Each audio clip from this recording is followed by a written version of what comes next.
अच्छा जी, welcome back. Last lecture में हमने बात की बूलियन डेटा टाइप की, और बूलियन जो है वो सबसे simple form of data type है, क्योंकि वो इधर आपको ट्रू रिटर्न करेगी या आपको फॉल्स रिटर्न करेगी।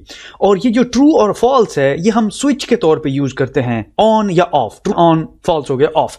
और इसकी ज़रूरत हमें पड़ती है जब हम फॉर लूप, वाइल लूप और जो हम ये लूप और प्रोग्राम फ्लो कंट्रोल और जब इफ स्टेटमेंट यूज करेंगे ना, तब हम इसको यूज करेंगे। क्योंकि जब हम प्रोग्राम का फ्लो कंट्रोल कर रहे होते हैं तभी हम स्विचेस की जरूरत पड़ती है। ये स्विच ऑन हो इधर चले जाओ, ये स्विच ऑफ हो उधर चले जाओ। तो फिर हम मिक्स करेंगे बूलियन डेटा टाइप को और हमारे जो लूप्स हैं, चाहे वो इफ हो, वाइल हो, फॉर हो, उन सब को, और हम एक बेहतरीन किस्म का जो है रोबस्ट प्रोग्राम बनाएंगे। हाउएवर अभी हम उस स्टेज पे नहीं पहुंचे, अभी हम स्विच सीख रहे हैं, Boolean data type.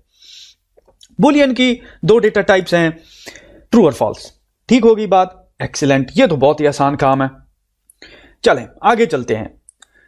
Boolean basically अगर आप इसकी टाइप को स्टडी करें, मिसाल के तौर पे अगर आप इसको लिखें ना, टाइप, ठीक है, टाइप क्या है? एक बिल्ट इन फंक्शन है। और अगर इसका रिजल्ट आप प्रिंट कराएं, प्रिंट, ठीक है, और ये टाइप प्रिंट कराएं तो आपको ये बताएगा ये कौन सी टाइप है। और ऑफ कोर्स यू कैन, ये जो मेथड मैंने आपको बताया टाइप का, ये आप किसी भी डेटा टाइप के ऊपर कॉल कर सकते हैं जानने के लिए कि वो कौन सी डेटा टाइप है।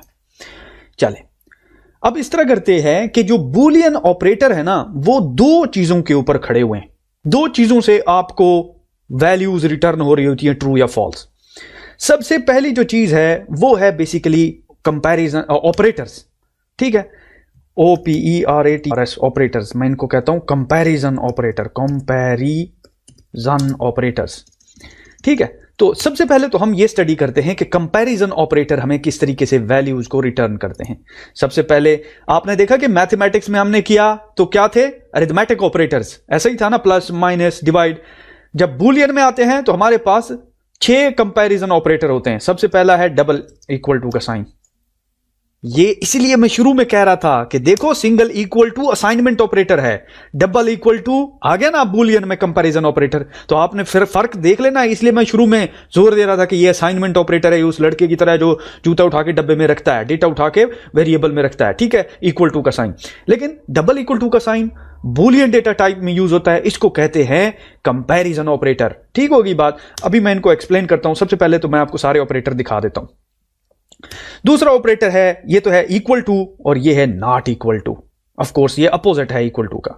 उसके बाद बाकी हमें सारे पता है, ग्रेटर साइन, लेस देन, ठीक है, greater than, equal to, sorry equal to, sorry equal to, और फिर finally least but not the least, ऐसे कहता है ना अंग्रेज, एट ना लेस देन इक्वल टू।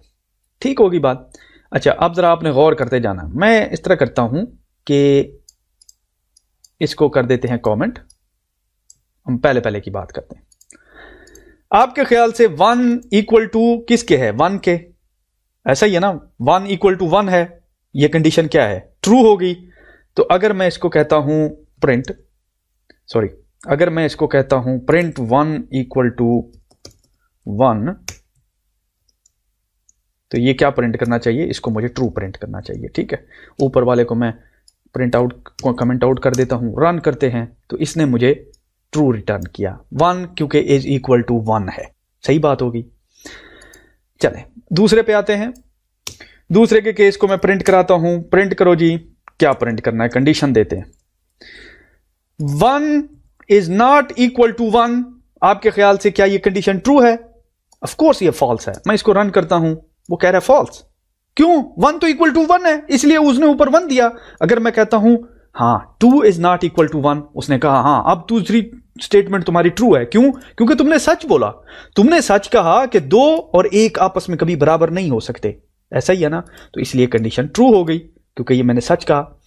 यहां पे मैंने क्या कहा? सच कहा। अगर यहां पे मैं झूठ बोलता हूं कि नहीं नहीं नहीं 4 जो है वो तो 1 के बराबर है, ठीक है, ये तो झूठ बोला मैंने, इसलिए अगर मैं इसको रन करता हूं तो पहली अब फॉल्स हो गई, दूसरी ट्रू हो गई। ठीक है, चले नेक्स्ट कंपैरिजन ऑपरेटर देखते हैं। प्रिंट कराता हूं वैल्यूज को। मैं कहता हूं let's say 3 is greater then 2। 3 2 से बड़ा है कि छोटा है? इंटर किया, ट्रू। 3 तो बड़ा है, 3 ज्यादा होता है 2 से। 10 रुपए ज्यादा होते हैं कि 5 रुपए ज्यादा होते हैं? ऑफ कोर्स 10 रुपए ज्यादा होते हैं। तो 3 रुपए ज्यादा हुए कि 2 रुपए? ऑफकोर्स 3 रुपए ज्यादा हुए, कंडीशन ट्रू हो गई, तो इसलिए बूलियन इसने मुझे ट्रू रिटर्न कर दिया।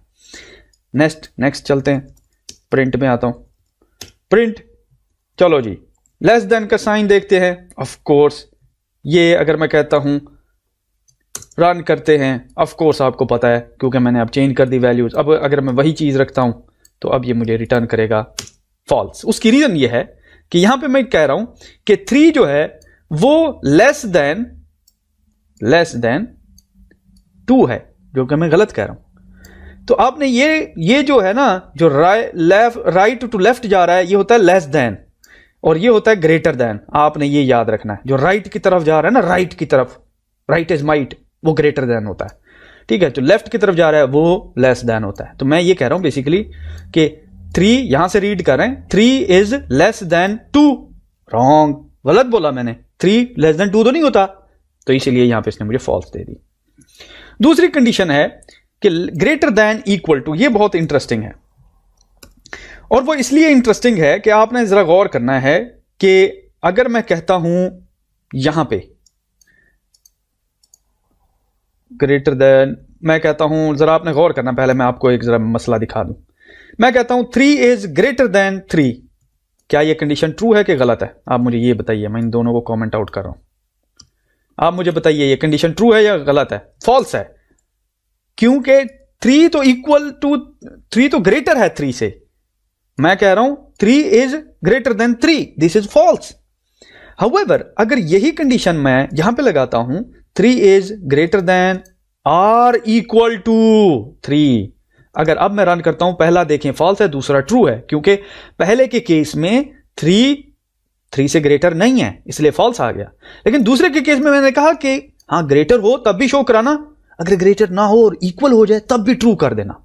तो उसने कहा हाँ पहला तो ग्रेटर तो नहीं है फॉर श्योर, ये तो हमने ऊपर देखा, पहला तो फॉल्स आया, पहला ये तो रिजल्ट फॉल्स आ गया। लेकिन उसने कहा हाँ इक्वल तो है, तो उसने क्या किया, इक्वल का इक्विवेलेंट हमें रिटर्न करा दिया, जो कि ट्रू है। और इसी तरह अगर मैं आपको नेक्स्ट दिखाऊं, प्रिंट, ठीक है, और इसमें ऑफ कोर्स ये है less than equal to 4 is less than equal to 3, ये बेसिकली फॉल्स है, क्योंकि 3 जो है वो लेस है ना ही इक्वल है, यानी कि इससे लेस है और ना ही इक्वल है। तो इसका मतलब है मैंने कहा ग्रेटर देन इक्वल टू, तो दोनों कंडीशंस फॉल्स हो गई। इंटरेस्टिंग।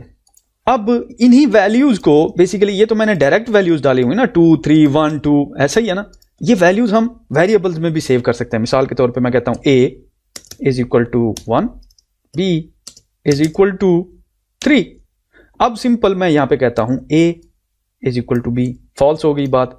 मैं कहता हूं b is not equal to a, true हो गई बात।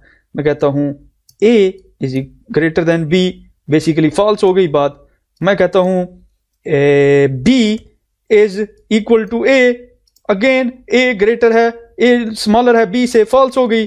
अब मैं कहता हूं इक्वल टू और ग्रेटर देन, क्या मैं कहता हूं b इक्वल टू और ग्रेटर देन a, ये तो ट्रू हो गई बात, ठीक है। इक्वल टू तो नहीं है लेकिन ग्रेटर तो है ना b तो 3 है, गुड हो गई बात। और मैं कहता हूं b again less than equal to, ये तो फॉल्स हो गया ऑफ कोर्स, क्योंकि ये इसका अपोजिट है, ठीक होगी बात। इसको रन करते हैं, as you can see false true false false true true.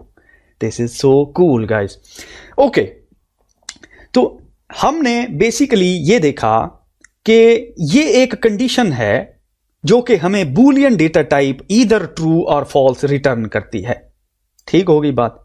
Excellent. तो इस लेक्चर के अंदर हमने बूलियन डेटा टाइप देखा और कंपैरिजन ऑपरेटर्स के बारे में पढ़ा कि कंपैरिजन ऑपरेटर्स 6 किस्म के होते हैं और वो डिपेंडिंग अपॉन द वैल्यू, दोनों वैल्यू को कंपेयर करते हैं और उनके दरमियान वाली जो कंडीशन अगर वो ट्रू निकल आए तो वो फिर ट्रू रिटर्न करते हैं, अगर वो कंपैरिजन फॉल्स निकल आए, इक्वल टू ना हो या गलत स्टेटमेंट हम दे दें तो वो फिर फॉल्स निकल आता है। आप इसको यूं समझ लीजिए, फिल्मों में आपको लाई डिटेक्टर दिखाते हैं ना, वो लाई डिटेक्टर जो चोरी पकड़ने के लिए इस्तेमाल होता है, वो झूठ बोलते हैं तो पकड़ा जाता है, तो ये बेसिकली यूं समझ लीजिए पाइथन का लाई डिटेक्टर है। अगर आप झूठ बोलेंगे इसको तो ये आपको बताएगा आप झूठ, और अगर आप सच बोलेंगे तो ये बताएगा ट्रू, सच बोल रहे हैं। तो यूं समझ लीजिए ये लाई डिटेक्टर मशीन है, वो फिल्मों में देखते होंगे आप। अब इसके बाद हमारे पास एक और टॉपिक रह जाता है, जैसा कि मैंने शुरू में कहा, 2 चीजें होती हैं, कंपैरिजन ऑपरेटर और एक होता है की वर्ड्स, ठीक है, स्पेसिफिक की वर्ड्स, जिनमें इन, नॉट, इज, एंड, और आर। ठीक है, तो ये नेक्स्ट लेक्चर के अंदर ये 5 कीवर्ड्स देखेंगे और देखेंगे कि इन कीवर्ड्स को किस तरीके से हम यूज करके बूलियन वैल्यूज रिटर्न करा सकते हैं। एक चीज, नेक्स्ट फ्यू लेक्चर्स के अंदर जब हम प्रोग्राम फ्लो कंट्रोल पढ़ेंगे ना, तो ये जो कॉन्सेप्ट हैं ये हम रीइंफोर्स करेंगे, दोबारा सीखेंगे, इनको दोबारा जाएंगे in depth detail advance topics, क्योंकि इनकी एडवांस को स्टडी करने के लिए हमें थोड़ा सा अपनी प्रोग्रामिंग कोड को रैंप अप करना पड़ता है, अपस्किल करना पड़ता है। तो इसलिए जब हम प्रोग्राम कंट्रोल फ्लो कंट्रोल में जाएंगे, लूप्स इस्तेमाल करेंगे, तो हम लूप्स भी सीख रहे होंगे और आप देखेंगे कि हम इन्हीं कॉन्सेप्ट को लूप्स के ऊपर लगाएंगे। ठीक होगी बात, यहां पे करते हैं लेक्चर क्लोज।